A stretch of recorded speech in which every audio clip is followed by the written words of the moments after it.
খালি পেট আর খালি পকেটের সংগ্রাম হচ্ছে জীবনের প্রকৃত সংগ্রাম। আপনি এখানে কাকে খুঁজছেন? আপনাকে? আমাকে? কি ব্যাপারে? আমি একটু 400 টাকা দিন তো। 400 টাকা? হ্যাঁ, সিএনজি ভাড়া। সিএনজি ভাড়া মানে? আপনার লাগেছে নিয়ে তো সিএনজি নিয়ে আপনার খোঁজে এলাম। এই যে এটা আমার লাগেজ, আপনাকে কে বললো? কেউ বলেনি, আশেপাশে কেউ ছিল না তাই ভাবলাম আপনার লাগেজ। কেন এটা আপনার লাগেছে না? না। দাঁড়ান, আচ্ছা আচ্ছা ঠিক আছে, আপনি এইটা রেখে আমাকে 400 টাকা দেন, আমি পরে টাকা দিয়ে এটা নিয়ে যাবো। আপনার সিএনজি ভাড়া আমি কেন দিব বলেন তো? তা ঠিক, আপনি আমার ঘুরে বাসুন কেন দিবেন? আচ্ছা আমাকে 400 টাকা লোন দেন। আপনাকে আমি চিনি না, জানি না, 400 টাকা লোন কেন দিব বলেন তো? আপনার কাছে থাকলে দেবেন, না থাকলে নাই। আমার থাকলে বা আপনাকে কেন দিব? আমার বাবা কি বলতে জানেন, যখন পারবি না তখন সহযোগিতা নিবি, হাল ছাড়বি না, হেরে যাবি না। একটু দেরি হয়ে যাচ্ছে, আচ্ছা একটু দাঁড়ান। আচ্ছা ভাই, আমার কাছে এই মুহূর্তে কোনো টাকা নাই, ঠিক আছে? আমি আপনাকে এই ঘড়িটা দিচ্ছি, মানে জমা রাখতেছি, ঠিক আছে?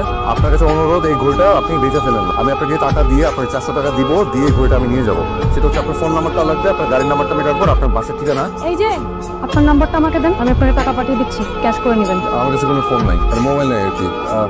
আপনি এক কাজ করেন, কাইন্ডলি আমাদের এই সিএনজি ভাইয়ের ফোন নাম্বারটা আর গাড়ির নাম্বারটা আপনি একটু কষ্ট করে একটু আপনার মোবাইলে একটু টুকে রাখুন। আর সিএনজি নাম্বার হচ্ছে ঢাকা মেট্রো 146439। ঠিক আছে ভাই, আপনি যেতে পারেন, কিন্তু আমি লাগেজটা নিয়ে এখন কি করবো বলেন তো? আপনি লাগেজটা নিয়ে কি করবেন সেটা আমার দেখার বিষয়। আমি যে সিএনজি ওলার নাম্বার, সিএনজি নাম্বার নিলাম, এটা দিয়ে আমি এখন কি করবো? আর এক কাজ করেন না, আপনি একটা কাগজের মধ্যে আমাকে একটু এই ফোন নাম্বারটা, সিএনজি নাম্বারটা আমাকে একটু লিখে দেন। মানে? আসসালামু আলাইকুম। ওয়ালাইকুম আসসালাম। ভালো আছেন? হ্যাঁ ভালো আছি, কিন্তু আপনি? যে আমি একজন মানুষ, বুঝলেন, মানে অন্য একজন উপকার করতে সে নিজেই বিপদের মধ্যে পড়ে গেছে, এটা কেউ বিশ্বাসও করছে না। মানে কি করবো সেটা বুঝতে পারছেন না। কি করবো বলেন তো? কিসের বিপদ? পুরো ডিটেলে বলবো নাকি এই মুহূর্তে যে বিপদে আছে সেটা বলবো? এই মুহূর্তের সমস্যাটা কি? সকাল থেকে শুধু পানি, কোনো নাস্তা করিনি, আর লাস্ট আপনারে খেয়েছি শুধু চিড় আর গুড়, পকেটে নট সিঙ্গেল টাকা। মানে এটাই একটা বড় সমস্যা। আচ্ছা আপনার গাছের মানে গাছগুলোতে যদি একটু পানি টানি দিয়ে দিই, কিছু টাকা পাওয়া যাবে? লাগবে না, আমাদের আলাদা লোক আছে। যদি পুরো বাড়িটা একটু ঝাড়পোছ করে দিই, গাড়িটা যদি একদম ধুয়ে মুছে ঝকঝকে তাকবির করে দিই, তাহলে তুমি গাড়ি ধুবা, এটা তো তোমাকে মানাবে না। এটা কোনো সমস্যা নেই আঙ্কেল, মানে বিদেশের সবাই অবজর্ভ করে না, আর আমার কাছে ঢাকতে সব বিদেশের মতোই, কোনো অসুবিধা নেই। কোনো কিছুই করতে হবে না, আবার পাওয়া যাবে। না না, লাগেজ টাগেজ নিয়ে ঢোকা যাবে না। এর মধ্যে কি বোম টোম না পিস্তল টিস্তল আছে, কে যাবে? আর এখানে যদি অন্য কিছু থাকে আর বাইরে থেকে লাগছে যদি কেউ নিয়ে যায়, তখন ঠিক আছে, আমার ভেতরে ঢোকা লাগবে না। আপনি এক কাজ করেন, খাবারটা নিয়ে আসেন এখানে, আমি এখানে বসেই খাবো। মানে মানে এই ফুটপাতের মধ্যে বসে খাই, কোনো অসুবিধা নেই তো। ফুটপাতে কত খেয়েছি, দরজার বাইরে বসে খাওয়ার অভ্যাস আমারও নেই। আজকে খাবো, অভ্যাস হয়ে যাবে, নিয়ে আসি। আচ্ছা, এই গেটের ভেতর বসেন।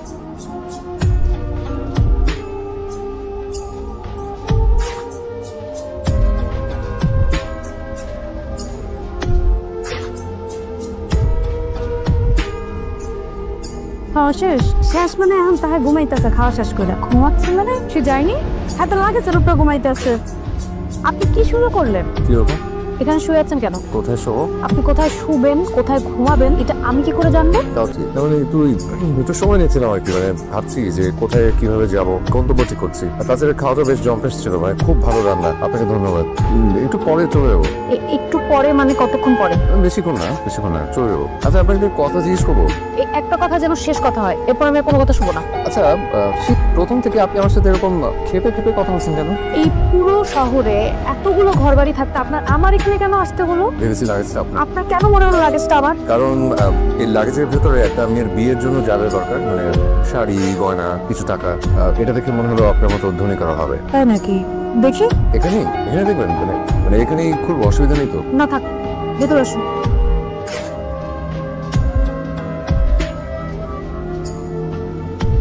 আচ্ছা, আপনি তো এখান থেকে টাকা নিয়ে সিএনজি ভাড়া। কি যে বলেন, আমি অন্যের টাকা না বলে কেন নেবো? উল্টো আমি ছাত্রদেরকে শেখাই যে কাউকে না বলে কারো জিনিস ধরতে নেই। নিষ্কুলো কারো বিয়ের, এই যে হচ্ছে সে বিয়ে বাড়িতে। আচ্ছা ওয়েট, এখানে তো জুয়েলারি আছে, জুয়েলারির বক্সে কোথাও দোকানের নাম ঠিকানা কিছু তো থাকবে। কার্ড, এই যে কার্ডের নাম্বার থেকে ফোন দিলেই তো হয়ে যায়। ওইটা তো ভালো বুদ্ধি। এই আমার তো ফোন নেই, আপনি একটু ট্রাই করে দেখেন না। জি আচ্ছা, আপনাদের এখান থেকে হাবিবুর রহমান নামে একজন 7 তারিখে একটা গয়না নিয়েছিল। জি আমাকে একটু ওনাদের অ্যাড্রেসটা একটু মেল করবেন প্লিজ। হ্যাঁ থ্যাংক ইউ।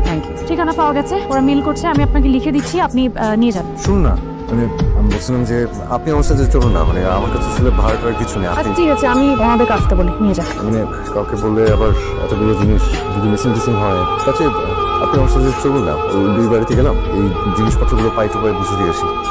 হিরো দেখি। ভাবো ভাবি কি আছে, শুনুন আমি কিন্তু ভালো মানুষ, আপনারা বুঝতে পারছেন না, তাই নিজের সার্টিফিকেট নিজে দিয়ে দিলাম, এত ভাববেন না প্লিজ। সারা জীবনে তো দায়িত্বহীনতার পরিচয় দিয়েছি, তোমার মতো একটা দায়িত্ব জ্ঞানী ছেলের কাছে এত বড় দায়িত্ব দেওয়াটাই আমার ভুল হয়েছে। থানায় গিয়েছিলেন? জি থানায় গিয়েছিলাম, তো ওনারা বললো যে এখনো পাইনি, পাওয়া মাত্রই ফোন দিয়েছে। কবে আর ফোন দেবে? আজকেই তো মেয়ের বাড়িতে জিনিসপত্র পাঠানো কথা। বাড়ির বড় তোকে একটু ডাকবেন তো, ডাক। কি ব্যাপার বলেন তো? এই যে মেয়েটা গেল, আসার কোনো নাম নেই। সেটা তো দেখছি, ওভাবে হবে না আসলে, যা করে ডাইরেক্ট কাজ দিয়ে করতে হবে। আসুন তো। বিষয়টা তা না, চাচা ওই যে দুজন লোক এসেছে, জানতে চাচ্ছে আমাদের কাছে হারিয়ে গেছে কিনা। আপনার সাথে আমি একটু পরে কথা বলছি। হ্যাঁ এই কোথায়? ওই যে সিঁড়িতে, বলছে কি যেন লাগেজ। আমার মনে হয় আমাদের লাগে। চল চল চল চল চল। নাও ধরো, নাও এটা রাখো।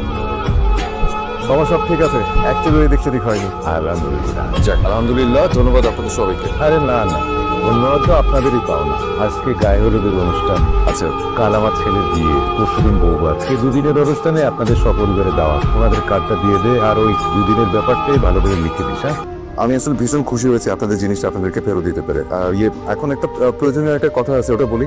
বলেন। ওই আপনাদের এই লাগেজটা এখান পর্যন্ত নিয়ে আসতে আমার সিএনজি ভাড়া গেছে হচ্ছে 700 টাকা। আবার একটা সেকেন্ড, আবার এখান থেকে যে যাব সেটার জন্য ওই 300 টাকা সহ আমাকে একটু 1000 টাকা দিতে হবে। আমার কাছে আসলে টাকা পয়সা কিচ্ছু নেই। কোথায়? এ নিয়ে আপনাকে ভাবতে হবে না, আসলে আপনার সহজ সরল কথা আমার খুব ভালো লেগেছে। এই ওনাদের সসম্মানের সম্মানে দেওয়ার ব্যবস্থা কর। জি আচ্ছা ভাই একটু তাড়াতাড়ি করলে ভালো হয়, আসলে দেরি হলে আমার অনেক বড় ক্ষতি হয়ে যাবে। ওই 1000 টাকাটা একটু ভাঙতে দিলে ভালো আর কি। আর ভাইয়া একটা কাগজ কলম আমাকে দিতে পারবেন? আর 1000 টাকা বেশি কিন্তু দেবেন না, আমি তো নেবো না। আচ্ছা হ্যাঁ দিতে পারবো। আচ্ছা মান সম্মান বলে একটা ব্যাপার তো আছে নাকি? আচ্ছা কত টাকা না নিলে কি হতো? আপনার কোনো সমস্যা হতো না, কিন্তু আমার অনেক সমস্যা। ওরা কি ভাবলো বলেন তো? একজনের উপকার করতে গিয়ে উল্টো উপকারের উপর ভাগ বসিয়ে আসলাম, যেখানে ওদের স্মৃতিতে মহৎ দৃষ্টান্ত হয়ে থাকতে পারতাম। মহৎ হচ্ছে দায়িত্ববান হওয়াটা জরুরি। আমাকে আমার গন্তব্যে পৌঁছাতে ভাড়া লাগলো, আর ওই ভাড়াটা ম্যানেজ করা আমার দায়িত্ব। আর স্মৃতির কথা বলছেন, অ্যাপ্লাইড ফিজিক্সে মাস্টার্সে দুর্দান্ত রেজাল্ট করার পরে বাবা খুব কষ্ট করে একটা দামি হাত ঘুরে আমাকে উপহার দিয়েছিল।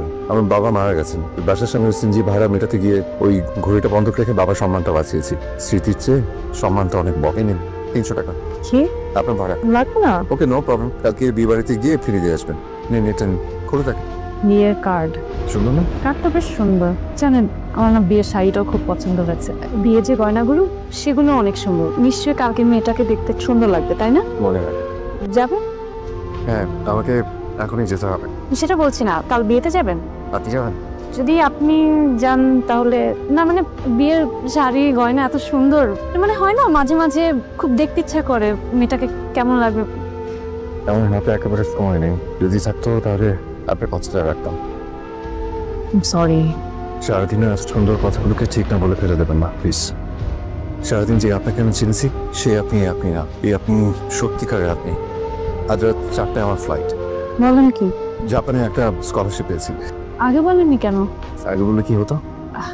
তাই তো, আগে বললে কি হতো? আপনার পাসপোর্ট টিকিট সব আছে তো ঠিকঠাক? একটা গ্রুপে যাচ্ছি, সবকিছু ওদের কাছে জমা দেওয়া আছে। আপনি এভাবেই যাবেন? মানে সারাদিন একই পোশাকে চেঞ্জ করবেন না? কাল সবকিছু হাওয়া হয়ে গেছে, নিত্য প্রয়োজনীয় জিনিসও একটা ব্যাগ ছিল, সেটাও দুলাভাই একটা শার্ট পরে বেরিয়েছিলাম, ভেবেছিলাম এটা ফেরত দিব, হাতে তো সময় নেই। আর আমাকে আসলে এখনই যেতে হবে। তবে একটা কথা, আজকে সারাটা দিন আপনার সান্নিধ্যে যেভাবে কাটলো, বিশ্বাস করেন চাইলেও আমি কোনোদিন সেটা ভুলতে পারবো না। রাত হয়ে গেছে, সব দোকানপাটও তো বন্ধ হয়ে গেছে। আচ্ছা আপনি যদি কিছু মনে না করেন, আমার বাবার একটা শার্ট, একটা প্যান্ট, কিছু জিনিস যদি আমি আপনাকে, মানে হয় না মাঝে মাঝে ইচ্ছা হয়, মানে একজন মানুষ আরেকজন মানুষকে মানে কিন্তু আমার হাতে আসলে একেবারে সময় নেই। এই সাজ পোশাক। আবার কবে আসবেন? অপেক্ষা করবেন, এটা নিন। হঠাৎ মনে এলো তাই লিখে পেলাম। আমি কিন্তু কবি না, কিন্তু আমার কাছে মনে হয় যে মনের ভাব প্রকাশ করার জন্য কবি হতে হয়। আপনি আমার নামটাই জানেন না, আমার নাম আব্দুল হাই।